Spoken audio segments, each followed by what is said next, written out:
Hello everyone, welcome to a new video. आज हम जानेंगे कि इनकम टैक्स एक्ट के अकॉर्डिंग पर्सन की डेफिनेशन क्या होती है। तो मैं आपको बता दूं कि नॉर्मली इन रियल लाइफ हम पर्सन किसे कहते हैं। कोई भी एक व्यक्ति होता है या फिर व्यक्ति के जो ग्रुप होता है, यानी कई सारे व्यक्ति को एक वर्ड में अगर बताना हो तो हम उसे पर्सन कहते हैं। वैसे ही इनकम टैक्स एक्ट ने पर्सन की डेफिनेशन में ये बताया है कि इनकम टैक्स वर्ल्ड में पर्सन यानी कौन कौन से वो व्यक्ति हैं जिन पर इनकम टैक्स एक्ट लाइबल होगा। तो क्या इनकम टैक्स एक्ट सिर्फ एक इंडिविजुअल पे यानी सिर्फ एक व्यक्ति पे लाइबल होता है? क्या एक कंपनी पे ही लाइबल होता है? कौन कौन सी वो एंटिटीज हैं, यानी कौन कौन सा वो ग्रुप है, कौन कौन से वो व्यक्ति हैं जिन पर इनकम टैक्स एक्ट लाइबल होता है? ये डेफिनेशन इनकॉर्पोरेट करना इसलिए ज़रूरी था ताकि ओवरव्यू मिल सके कि हम किन किन व्यक्ति को इनकम टैक्स एक्ट के परव्यू में यानी दायरे में ला सकते हैं, कौन से वो लोग हैं जिन्हें इनकम टैक्स एक्ट लाइबल होगा। यही क्लैरिफाई करने के लिए इनकम टैक्स एक्ट जब बना तो उसमें पर्सन की डेफिनेशन लाई गई, वरना हमें पता ही नहीं चलता कि कौन से वो लोग हैं जिनको इनकम टैक्स देने की आवश्यकता है, नीड है या फिर रिक्वायरमेंट है। इनकम टैक्स एक्ट के अकॉर्डिंग 7 ऐसी लिस्ट दी गई है।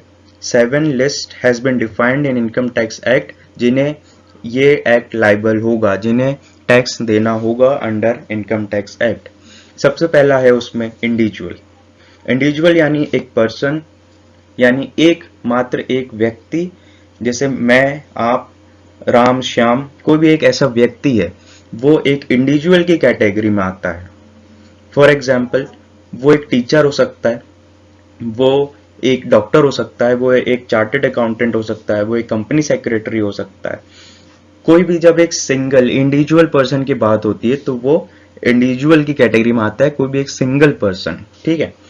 अगला है एक ऐसी फैमिली जो बहुत टाइम से अपने बिजनेस को रन करते आ रही है। सपोज एक व्यक्ति है जिसने बिजनेस रन किया, उसने स्टार्ट किया, ठीक है, उसने कुछ साल उसे रन किया बहुत ही अच्छे से, देन उनके आने वाले जनरेशन ने उस कंपनी को हैंड ओवर किया और उन्होंने रन किया। फॉर एग्जाम्पल, एक व्यक्ति है जिसने बिजनेस स्टार्ट किया, कुछ दिनों बाद उनके जो बेटे यानी उनका जो बच्चा हुआ, उसने उस कंपनी को आगे रन किया, देन उसने अपने आने वाले जनरेशन को वो कंपनी ट्रांसफर करी। यानी ये पूर्वजों से चली आ रही होती कंपनी, मात्र एक ही फैमिली उसे चला रही होती है, उसका मैनेजर, उसका हेड उसी फैमिली का व्यक्ति होते हैं।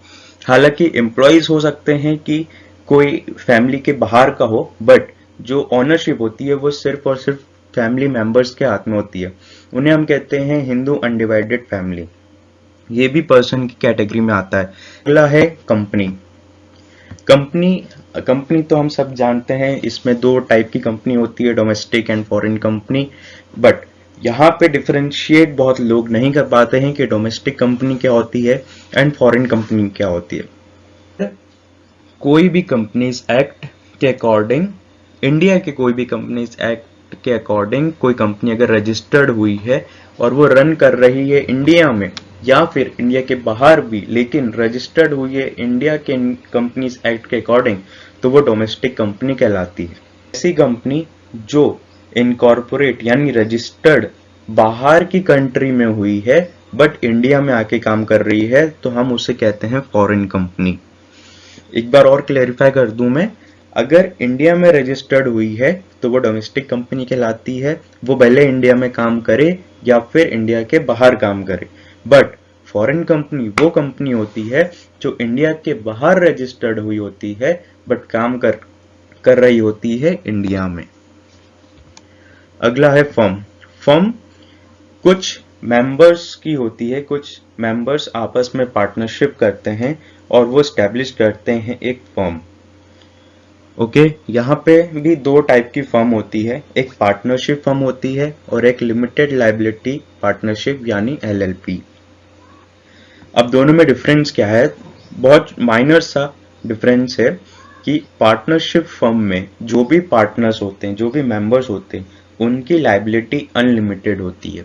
जैसे कि सपोज अगर पार्टनरशिप फर्म लॉस कर रही है एंड वो अब बंद होने के कगार पे है, वो कंपनी वो फर्म अब बंद होने के कगार पे है एंड उसकी जो लाइबिलिटीज है वो उसे पे ऑफ करनी होगी बंद होने के पहले, ठीक है।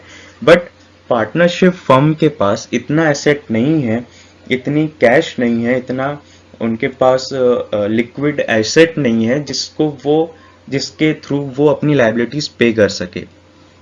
तो वो मेंबर्स जो हैं, जो पार्टनर्स हैं, वो पर्सनली लायबल होंगे कि वो अपने खुद के जो पर्सनल एसेट्स हैं, जैसे उनका घर, उनकी कोई प्रॉपर्टी हुई, या फिर उनका बैंक बैलेंस हुआ, या फिर उनके पास कोई कैश रखा हुआ है, कोई ज्वेलरीज हैं, उन्हें वो बेच के फर्म की जो लाइबिलिटीज हैं वो पे ऑफ करेंगे। यानी मेंबर्स पार्टनर्स अपने पर्सनल एसेट को बेच के फर्म की लाइबिलिटी पे ऑफ करेंगे अगर फर्म बंद हो रही है तो। ये होता है partnership firm. But limited liability partnership में पर्सन की जो लाइबिलिटी होती है, यानी जो पार्टनर्स की लाइबिलिटी होती है, जो मेंबर्स की लाइबिलिटी होती है, वो लिमिटेड होती है। Limited up to what? Limited up to the assets of the firm. यानी सेम एग्जांपल लेते हैं कि फर्म, लेकिन इस बार लिमिटेड लाइबिलिटी फर्म है, लिमिटेड लाइबिलिटी फर्म के पास एसेट्स उतने नहीं हैं कि वो अपनी लाइबिलिटी पे ऑफ कर सके। तो इस केस में जितने एसेट है उस कंपनी के पास, उस फर्म के पास, वो उन्हें बेच के अपनी लाइबिलिटी पे ऑफ करेगी। बट पर्सन की, मेंबर्स की यानी पार्टनर्स की पर्सनल एसेट्स लाइबल नहीं होंगे टू पे द फर्म्स लाइबिलिटी। यानी पर्सन यानी पार्टनर्स अपने पर्सनल एसेट्स को, अपने घर को, अपनी ज्वेलरीज को, अपने बैंक बैलेंस को, या फिर कोई भी ऐसा कैश उनके पास रखा है, वो अपना पर्सनल एसेट यूज नहीं करेंगे टू पे द फर्म्स लाइबिलिटी। फर्म की लाइबिलिटी अलग होगी, पर्सन इंडिविजुअल की लाइबिलिटी अलग होगी। अपने पर्सनल एसेट बेच के पार्टनर्स फर्म की लाइबिलिटी पे ऑफ नहीं करेंगे लिमिटेड लाइबिलिटी पार्टनरशिप फर्म में। बट वहीं पार्टनरशिप फर्म में अपने पर्सनल एसेट्स को भी यूज करना पड़ता है टू पे द पार्टनरशिप फर्म लाइबिलिटी। अगला है AOP and BOP. AOP means association of person and BOP is body of person. Association of person और बॉडी ऑफ पर्सन में सिंपली ये होता है कि ऊपर हमने जो 4 पॉइंट डिस्कस करे, एक इंडिविजुअल, एक एचयूएफ, एक कंपनी, एक फर्म, इन चारों में मिल के अगर कोई एक कंपनी बनाई, सपोज इंडिविजुअल और एचयूएफ ने मिल के, इन दोनों ने मिल के एक कंपनी बना ली, तो वो क्या, शायद वो कंपनी ना कहलाए। वो इस काइंड से, इस तरीके से वो उस ग्रुप को बनाएंगे कि वो कंपनी नहीं कहलाएगी, तो वो एओपी के कैटेगरी में या फिर बीओपी के कैटेगरी में आती है, ठीक है। एक और एग्जांपल लेते हैं, जैसे एक कंपनी है रिलायंस और एक इंडिविजुअल है श्याम, इन दोनों ने मिलके एक ग्रुप बनाया है। अब उस ग्रुप को क्या कहेंगे? उस ग्रुप को या तो फिर एओपी कहेंगे या फिर बीओपी कहेंगे, एसोसिएशन ऑफ पर्सन या फिर बॉडी ऑफ पर्सन, ठीक है। यानी इन 4 category, individual, HUF, company, firm, इनमें से कोई भी 2 या 2 से ज्यादा लोग मिलके एक ग्रुप बनाते हैं तो उसे एओपी या फिर बीओपी कहते हैं। अगला है लोकल अथॉरिटी। लोकल अथॉरिटी, जैसे कि हम जानते हैं कि एक सेंट्रल अथॉरिटी होती है, सेंट्रल गवर्नमेंट, फिर आती स्टेट गवर्नमेंट, फिर आती लोकल अथॉरिटी। लोकल अथॉरिटी में आता है म्युनिसिपैलिटी, नगर निगम। जो नगर निगम और म्युनिसिपैलिटी है, इसे भी पर्सन की कैटेगरी में इंक्लूड किया गया है, पर्सन की डेफिनेशन में इंक्लूड किया गया है। बट सेंट्रल गवर्नमेंट और स्टेट गवर्नमेंट इस डेफिनेशन में इंक्लूडेड नहीं है, लेकिन हाँ लोकल अथॉरिटीज जो होती हैं, जैसे म्युनिसिपैलिटीज एंड नगर निगम, वो इस डेफिनेशन में इंक्लूड है। यानी कि अगर लोकल अथॉरिटी भी कोई इनकम अर्न कर रही है तो उस पे भी शायद उन्हें टैक्स देना पड़ जाए under income tax act. Okay, last point है एवरी आर्टिफिशियल पर्सन। अभी क्या, ये क्लॉज इसलिए लाया गया कि कुछ चालाक लोग होते थे जो कि इस प्रकार से ग्रुप बनाते थे कि ना वो इंडिविजुअल कहलाते थे, ना एचयूएफ कहलाते थे, ना कंपनी कहलाते थे, ना फर्म, ना एओपी, ना बीओपी, ना लोकल अथॉरिटी। वो इसलिए ऐसा ग्रुप बनाते थे ताकि वो पर्सन की डेफिनेशन में ना आ पाए, और वो कोई भी एक अगर इनकम अर्न करते तो वो इनकम टैक्स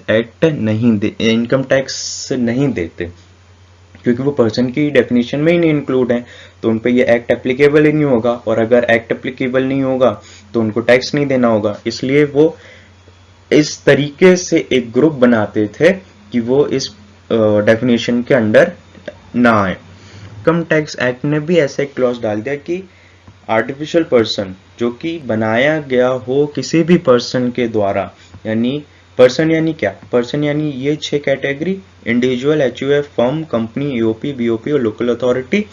इन 6 में से किसी के भी द्वारा कोई भी ग्रुप बनाया जाएगा, या जो कि फाइनेंशियल ट्रांजैक्शन कर रहा हो या फिर मॉनेटरी नॉन मॉनेटरी बेनिफिट्स पा रहा हो, तो हम उसे क्रिएटेड बाय पर्सन कहेंगे, एक artificial person created by a person.